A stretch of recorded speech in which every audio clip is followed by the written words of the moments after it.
8:30 को आपका एक्सीडेंट होता है और 9 o'clock आप मेंस की एग्जाम देने जा सकते हैं। इंटरव्यू से पहले 1 महीने तक आप हॉस्पिटलाइज्ड है और उससे 1 वीक पहले आप दिल्ली जाके उसकी प्रिपरेशन कर सकते हैं। तो luck has to come with you, उसको आना पड़ेगा और आपको आईपीएस बनाना पड़ेगा। लोग बोलते हैं कि एक्सीडेंट के बाद आप जाके आए एंड ऑल तो द सिंपल था कि मैं एग्जाम के लिए निकला, मेंस मेरा था, सुबह GS3 का पेपर था। 8:30 को मेरा स्कूटी स्लिप हो गया, मेरा लिगामेंट इंजरी हो गया, लेफ्ट हैंड में इंजरी था, सीट से ब्लीडिंग हो रहा था। लेकिन मेरे पास 2 ऑप्शन थे। मैं खड़ा हुआ, मैंने देखा okay my right hand is safe and I decided I will go to the exam hall and write the exam. मेरे पास 2 ही ऑप्शन थे, या तो मैं वहां से उठ के रोने लगूं, यार मेरे साथ ही ऐसा क्यों हुआ, मेरा एक्सीडेंट हो गया, मेरा मेंस खराब हो गया और हॉस्पिटल जाओ, या दूसरा ऑप्शन था कि मैं देखूं कि मैं 3 घंटे और सर्वाइव कर सकता हूं। हाँ कर सकता हूं। मैं मेंस के लिए एग्जाम हॉल में गया। ये जितने भी फोटोग्राफ्स लगे हैं, सर ने जैसे बताया कि जितने भी इंसान सक्सेसफुल हुए, अगर आप उसकी लाइफ स्टोरी देखेंगे तो कहीं ना कहीं एक मोमेंट आता है जहां पे वो इंसान की जो स्ट्रगल है वो पीक पे हो जाते हैं। वो इस मोमेंट पे आपको डिसाइड करना है कि आपको वहां से यू टर्न लेना है या आपको वहां से आगे निकलना है। इन सब लोगों ने डिसाइड किया कि उनको वहां से आगे निकलना है एंड दैट इज द फंडा ऑफ लाइफ। सक्सेस उन्हीं को मिलता है जो इस स्ट्रगल वाले मोमेंट से आगे निकलने की सोचता है। जब भी आपको लगे कि आपके सिर पे बहुत मुसीबत है, जब भी आपको लगे कि आप हर तरह से गिर चुके हैं, जब भी आपको लगे कि आपके पास कोई ऑप्शन नहीं है, तब एक चीज आप अपने दिमाग में लाइएगा कि यही मोमेंट है जहां से आपकी तकदीर बदलने वाली है।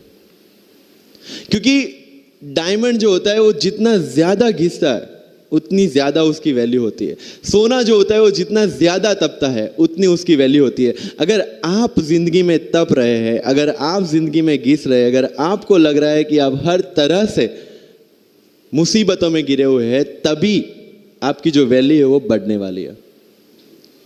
और यही मेरा एटीट्यूड रहा है। लोग बोलते हैं कि तुम्हारी फाइनेंशियल कंडीशन ठीक नहीं थी, पापा इलेक्ट्रिशियन थे, मम्मी हाउसवाइफ थी, डायमंड के कारखाने में काम करती थी, उसके बाद उन्होंने मैरिज में रोटियां बनाने का काम किया और उस तरह से मैं पढ़ा। लेकिन जब मुझे पूछा जाता है कि ऐसी कौन सी चीज है आपकी लाइफ में जो आप बदलना चाहते हो, एंड आई सेड नथिंग, क्योंकि अगर वो चीजें नहीं होती मेरी लाइफ में तो शायद आज आपके सामने मैं नहीं होता। तो अगर लाइफ में प्रॉब्लम्स है, अगर लाइफ में स्ट्रगल है, जैसे सर ने बताया struggle is a part of life and I strongly believe in that. क्योंकि अगर हम दिल्ली में थे, मेरे दोस्त के साथ में निकला बाहर घूमने, तो बोलता है यार ऐसी लाइफ चाहिए, कोई मगजमारी नहीं, आराम से बैठते हैं पूरे दिन एसी वाले कमरे में, बहुत सारे पैसे है और कोई टेंशन नहीं, ऐसी लाइफ चाहिए मुझे। मेरे पास ऑप्शन है। बोलते क्या? मेरा देख सामने ATM का रूम दिख रहा है, एसी वाला कमरा है, बहुत सारे पैसे, कोई मगजमारी नहीं, जॉब ले ले। क्यों IAS IPS में दिमाग खराब कर रहा है? अगर स्ट्रगल नहीं चाहिए तो you have to compromise with that life. जब भारत वर्ष का सपना चंद्रगुप्त ने देखा, चाणक्य ने देखा, और उस भारत वर्ष को बनाने के लिए जब ये संघर्ष जारी था, और तब राजा धनानंद की डॉटर दूरदराज से चंद्रगुप्त को प्यार हो जाता है, और जब चाणक्य उनको बोलते कि नहीं तुम्हें उससे दूर रहना है, और तब चंद्रगुप्त बोलता है आचार्य कभी कभी सोचता हूं कि जिंदगी में या ये भारत के सम्राट बनने के लिए इतना त्याग, इतना बलिदान ना देना होता तो। और तब चाणक्य रिप्लाई करते हैं तो हर कोई भारत का सम्राट होता। This is the fundamental rule of life. अगर IAS बनने के लिए, IPS बनने के लिए सैक्रिफाइस करना नहीं पड़ेगा, अगर उसके लिए आपको त्याग नहीं करना पड़ेगा, तो आज पूरे इंडिया में हर घर में आपको IAS IPS मिल जाएंगे। So when you are entering into this game of UPSC or MPSC, make sure that you have to sacrifice anything which will take you to your goal. लेकिन प्रॉब्लम ये है कि हमें टेंशन होती है, यार दोस्त की एंगेजमेंट है, उसकी बर्थडे पार्टी है, उसकी शादी है, अटेंड नहीं करूँगा तो बोलेगा मैं तेरी शादी में नहीं आऊँगा एंड ऑल। लेकिन बिलीव मी, जब आप IAS बन जाओगे वो सामने से याद दिलाएगा, भाई इनविटेशन कार्ड नहीं भेजा तूने। समझ रहे हो? तो जो कुछ भी इसके लिए सेक्रीफाइस कर रहे हो, वो जब आप उस पोस्ट पे पहुंचोगे, सब कुछ वर्थ है, सब कुछ।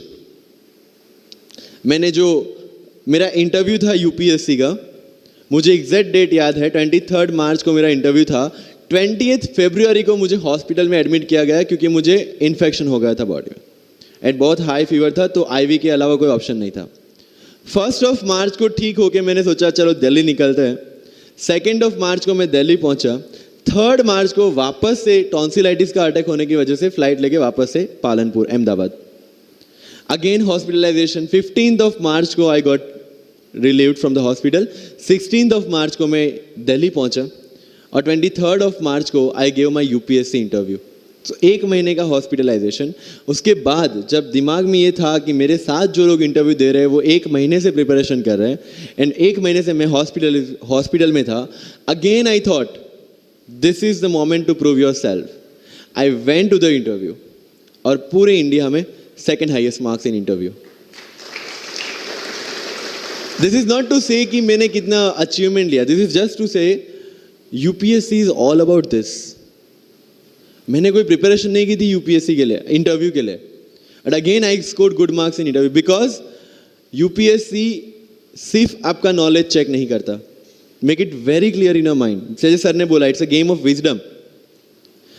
आपको पहले ऑफिसर बनना पड़ेगा यहां से। यूपीएससी का काम तो सिर्फ थप्पा लगाना है कि हाँ ये ऑफिसर बन गया। जितने भी आईएएस आईपीएस ऑफिसर्स को आप मिलोगे, you will realise this thing कि ऑफिसर वाली क्वालिटीज इसमें पहले से है। आप जब प्रिपरेशन स्टार्ट करते हैं तभी से समझ लीजिए कि आपकी आईएएस और आईपीएस की ट्रेनिंग भी स्टार्ट हो गई।